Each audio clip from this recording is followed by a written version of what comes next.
श्री महाप्रज्ञ गुरवे नमः। जिसके सांसों में रहता है शाश्वत शांति का स्पंदन, उस महाप्रज्ञ को वंदन, उस महाप्रज्ञ को वंदन।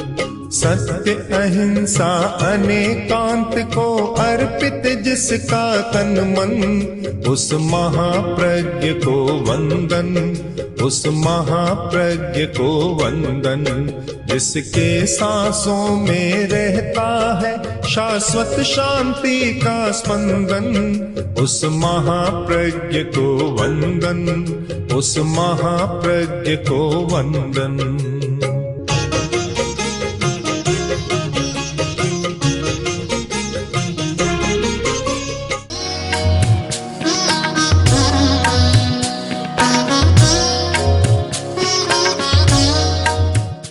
नमो अरहंताणं नमो सिद्धाणं नमो अरहंताणं नमो अरहंताणं।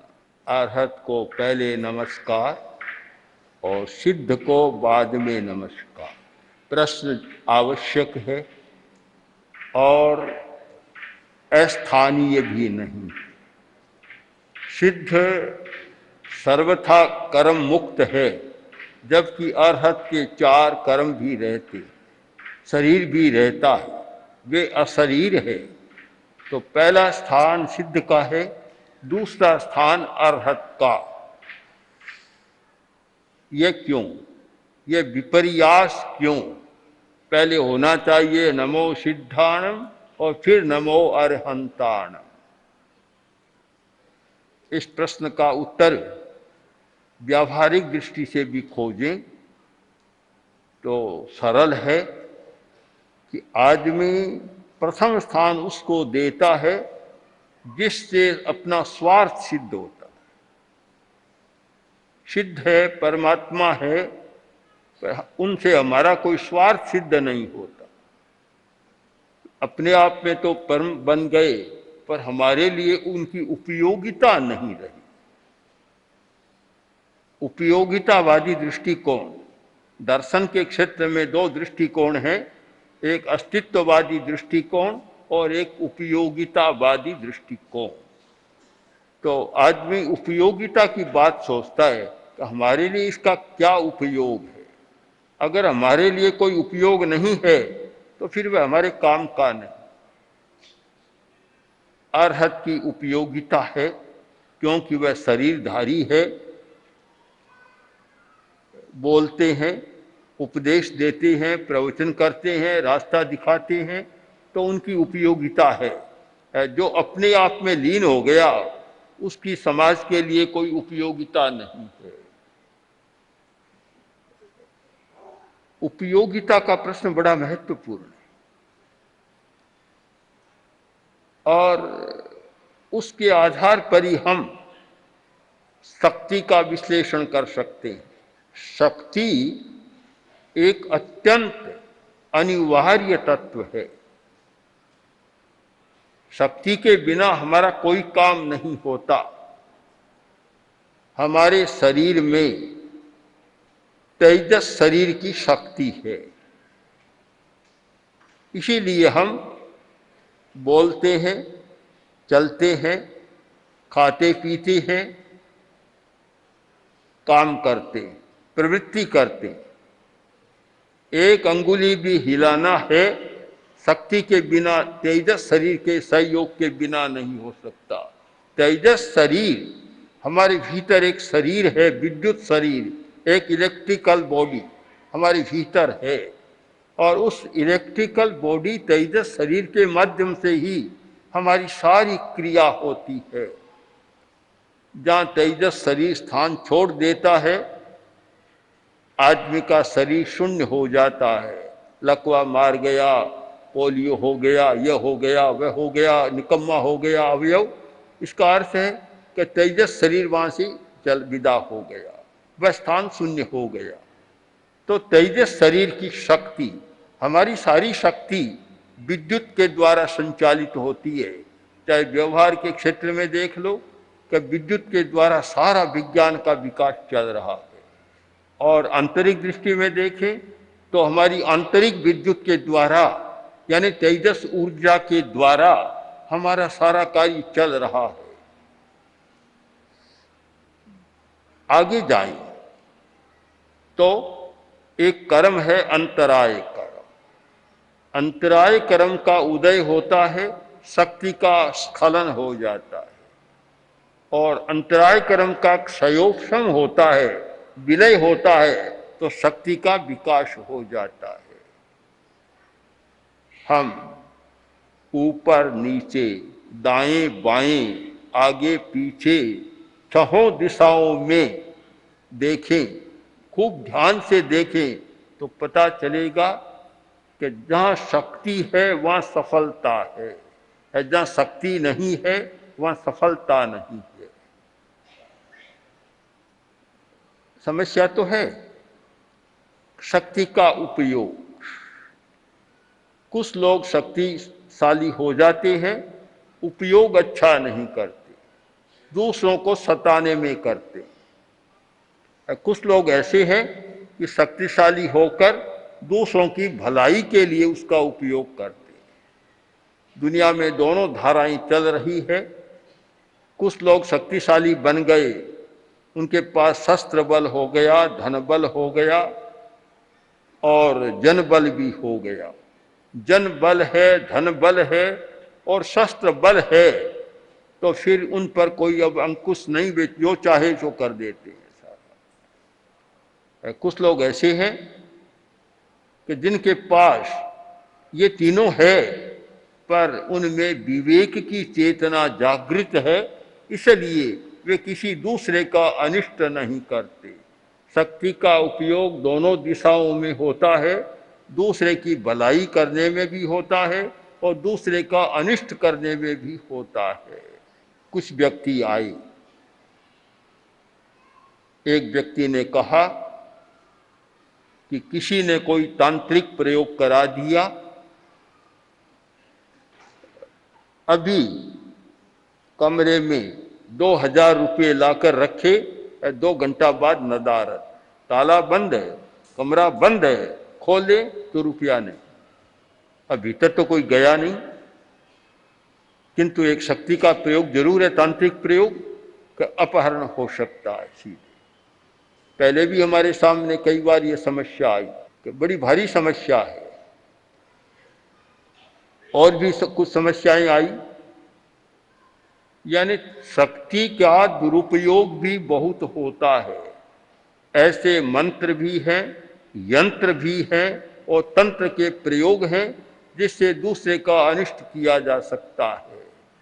भाई ने बताया मेरा व्यापार बहुत अच्छा चलता था, पर पता नहीं किसी ने कोई प्रयोग करा दिया, अब कोई आदमी दुकान तक आता है, आते ही मुड़ जाता है, ऊपर चढ़ना पसंद नहीं करता। प्रयोग है जरूर, शक्ति है, पर यह है शक्ति का दुरुपयोग।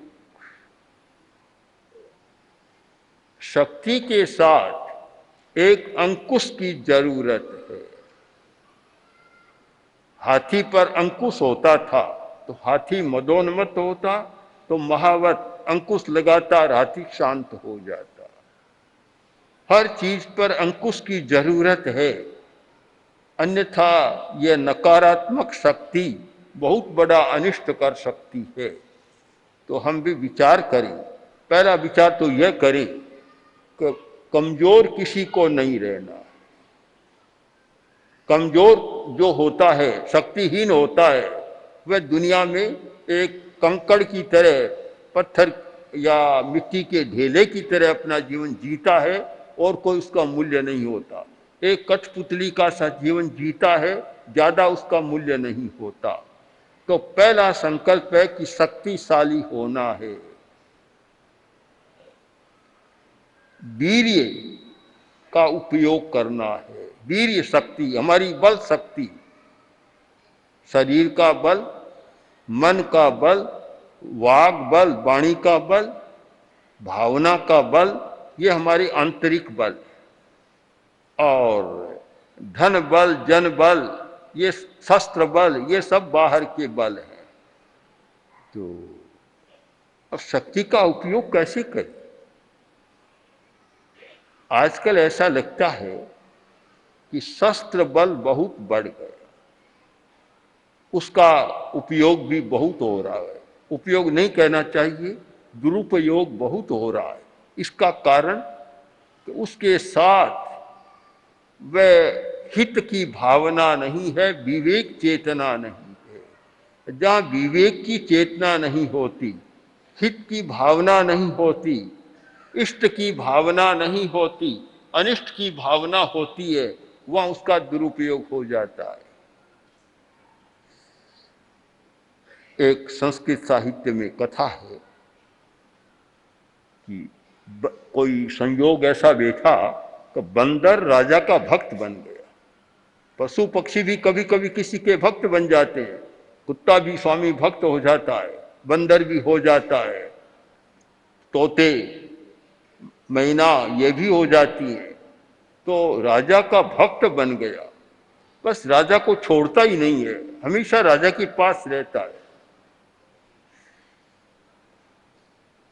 राजा सोता और बंदर पहरा देता, रखवाली करता। लोगों ने देखा बड़ा स्वामी भक्त है, अच्छा बड़ा जागरूक है, आदमी तो शायद कभी झपकी ले लेता है, पर यह बंदर तो झपकी नहीं लेता, कभी सुरक्षा पूरी करता है राजा की। तो अधिकारी ने चिंतन किया कि जब राजा सोता है, अब बंदर पहरा देता है, इसके हाथ में तलवार दे दी जाए तो पूरी सुरक्षा करेगा।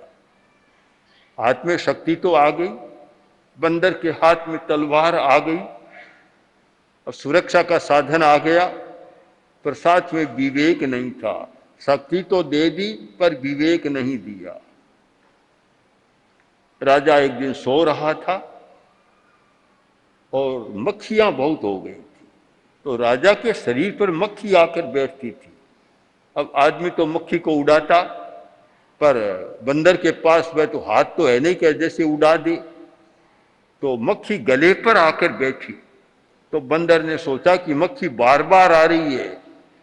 मक्खी आई और उड़ाने के लिए चलाई तलवार, मक्खी भी उड़ गई, साथ साथ में गला भी उड़ गया। शक्ति का दुरुपयोग, यानी शक्ति किस हाथ में जानी चाहिए, जब तक यह विचार नहीं होता दुनिया में, तो हमेशा शक्ति का दुरुपयोग होता रहता है। शक्ति आवश्यक है, पर शक्ति किस हाथ में जानी चाहिए यह बहुत जरूरी है। बोला बंदर के हाथ में तलवार दे दी तो गला तो कटना ही था, कट गया। यह नहीं देखा कि स्वामी भक्त तो है पर साथ में विवेक नहीं है। बहुत बार ऐसा होता है कि दुर्जन है और एक सज्जन है, एक बुरा चाहने वाला है, एक भला चाहने वाला है। तो संस्कृत कवि ने लिखा, पंडितोपि वरम शत्रु, दुश्मन है, शत्रु है, अगर पंडित है तो अच्छा है, न मूर्खो हितकारक है। हितकारी है किंतु मूर्ख है, वह अच्छा नहीं है। केवल हित सोचने से नहीं होता। तो इसलिए एक बहुत बड़ा आज का विषय बन गया कि शक्ति का उपयोग कैसे हो, शक्ति किन हाथों में हो। आज की सारी दुनिया की एक समस्या है कि शक्ति कहाँ हो, किन हाथों में हो। शक्ति का जागरण अच्छा या बुरा, भगवान महावीर के पास जो जयंती के प्रश्न थे, उन प्रश्नों के संदर्भ में एक प्रश्न हम बना लें कि महावीर से कोई पूछे कि बनते शक्ति का होना अच्छा है या बुरा, शक्ति का जागरण अच्छा है या बुरा, तो महावीर का उत्तर होगा कि अगर विवेक चेतना है तो शक्ति का जागरण अच्छा है, और विवेक चेतना नहीं है तो शक्ति का सोए रहना ही अच्छा है, न जागना ही अच्छा है। कुछ समय ऐसा आता है जहाँ शक्ति का विशेष जागरण हो सकता है। अभी अभी भगवती में हम काम कर रहे थे, 5 करण आए, दब्ब करणम, क्षेत्र करणम, काल करणम, भाव करणम, भव करणम। 5 प्रकार के साधकतम साधन है। और साधन वह होता है कि साधकतम उसके होने पर क्रिया हो जाती है। तो क्षेत्र भी एक कारण है, स्थान एक कारण है, क्षेत्र साधन बनता है। एक अच्छा क्षेत्र मिला, चेतना जाग जाएगी, और क्षेत्र खराब मिला तो चेतना सो जाएगी। सब क्षेत्र समान नहीं होते। कुछ क्षेत्र है जो विद्युत चुंबकीय क्षेत्र बन जाते हैं, इलेक्ट्रोमैग्नेटिक फील्ड बन जाते हैं, कि जहां शक्ति का जागरण हो सकता है। इसलिए क्षेत्र का विवेक करना भी जरूरी। तो वैसे ही काल करणम, काल भी एक करण बनता है, यानी किस समय आकाश से ग्रहों का कैसा विकिरण हो रहा है। एक बहुत बड़ा विज्ञान है ये, कि किस राशि में किस समय ग्रहों का कैसा विकिरण हो रहा है और उस समय क्या करना चाहिए। बड़ा विज्ञान है। जैसे जैविक घड़ी का विज्ञान है। एक घड़ी जो आपके हाथ पर बंधी है वह नहीं, जैविक घड़ी। आपके भीतर एक घड़ी है, बायो इलेक्ट्रिकल वॉच, एक जैविक घड़ी है।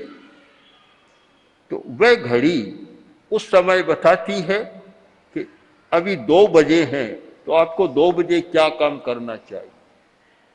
अभी 3 बजे का समय है। 3 और 5 के बीच में अगर आपको कोई गहरा चिंतन करना है, कोई बौद्धिक काम करना है, कोई भाष्य लिखना है, टिप्पण लिखना है, अच्छा काम करना है, तो 3 से 5 के बीच का समय बहुत ज्यादा उपयुक्त है। आपको भोजन करना है तो हर समय खाना अच्छा नहीं।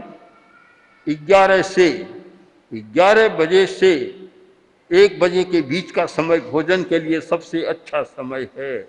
यह नहीं कि रात को 3 बजे 2 बजे खाए, अच्छा समय नहीं होता। और आजकल यह समय का ज्ञान नहीं है कि किस समय कौन सा काम करना चाहिए, इसीलिए सारा उल्टा हो जाता है। हमें द्रव्य का ज्ञान होना चाहिए कि किस द्रव्य का हमारे पर क्या प्रभाव पड़ता है। हमें क्षेत्र का ज्ञान होना चाहिए कि किस क्षेत्र का हमारे मन पर क्या असर होती है। और हमें काल का कि किस समय कौन सा समय हमें प्रभावित करता है। समय समान नहीं होता। एक समय ऐसा होता है कि आपकी स्मृति शक्ति बढ़ जाएगी। एक समय ऐसा है कि आपकी जो कोई रिसर्च कर रहे हैं, खोज कर रहे हैं, तो नए तथ्य खोजने की आपकी शक्ति बढ़ जाएगी। उस जैविक घड़ी के आधार पर हमारा मस्तिष्क काम करता है, हमारा शरीर काम करता है। तो काल का भी बड़ा प्रभाव है। और कौन सा समय आता है जिस समय अच्छे ग्रहों का विकिरण होता है। हमने अनुभव किया, देखा कि इस समय शक्ति जागरण के लिए अच्छे विकिरण आदमी को प्राप्त होते हैं। इसलिए हमारा पहला संकल्प होना चाहिए, हमें शक्ति का विकास करना है, यानी अंतराय कर्म के क्षयोपशम को बढ़ाना है। और भीतर के जो तंत्र है हमारी शक्ति के, उनको भी सक्रिय करना है, शक्तिशाली होना है। मैं तो मानता हूं कि जब से बच्चा समझने लग जाए तब से ही उसके मन में एक संस्कार बन जाए कि मुझे शक्तिशाली होना है।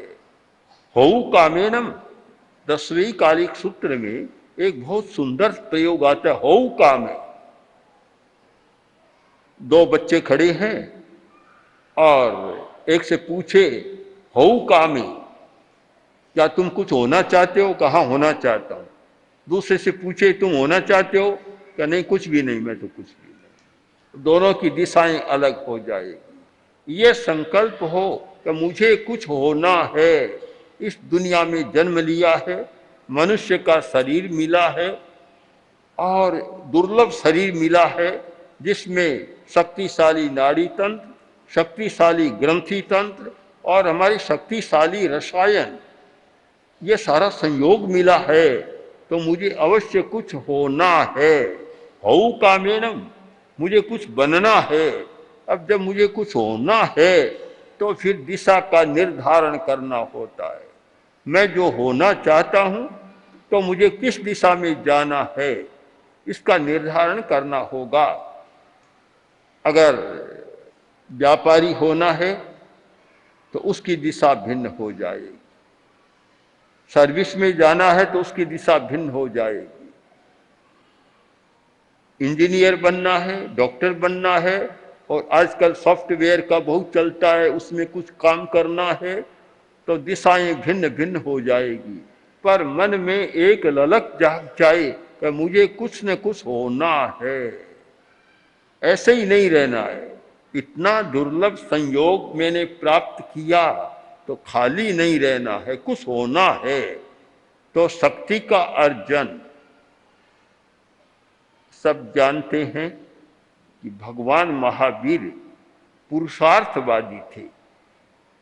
हजारों वर्ष पहले से दो बात यहाँ चलते रहे, दो दार्शनिक विचारधाराएं, एक नियतिवाद और एक पुरुषार्थवाद। एक था नियतिवाद, भाग भरोसे कि जो होना है अपने आप हो जाएगा, मैं नहीं करूंगा, होना है हो जाएगा, चलते रहे। दूसरा पुरुषार्थवाद कि मैं ये बनना चाहता हूं और अपने पुरुषार्थ के द्वारा मैं बन सकता हूं, बनकर रहूंगा, ये हमारा पुरुषार्थवाद। हम नियतिवादी में विश्वास नहीं करते, नियतिवादी विचारधारा में विश्वास नहीं है कि हाथ पर हाथ धरकर बैठ जाओ कि जो होना है सो अपने आप हो जाएगा। जब नियतिवाद और पुरुषार्थवाद का संघर्ष चला, आपस में चिंतन विचार विमर्श चला, तो पुरुषार्थवादी ने नियतिवादी से कहा कि तुम खाते क्यों हो? कि भूख बुझाने के लिए। क्यों खाते हो? तुम्हारे सामने थाली रख दी और पेट भरना तो भर जाएगा, तुम्हें हाथ उठाने की जरूरत क्या है? तुम्हें कोर तोड़ने की जरूरत क्या है? फिर कोर को मुंह में ले जाने की जरूरत क्या है? फिर चबाने की जरूरत क्या है? और फिर पाचन तंत्र को कष्ट देने की जरूरत क्या है? जो होना है सो अपने आप हो जाएगा। तुम्हें जाना है, अहमदाबाद से बंबई जाना है, तो बस चले जाओगे, जब होना है तो अपने आप हो जाएगा। फिर क्यों रिजर्वेशन कराओ, क्यों टिकट लो, क्यों इतना धंधा करो? जो होना है सो हो जाएगा। हम देखते हैं कि पुरुषार्थ के बिना कुछ भी नहीं होता। आदमी को पुरुषार्थ करना होता है, श्रम करना होता है, कोरा भाग भी काम नहीं देता।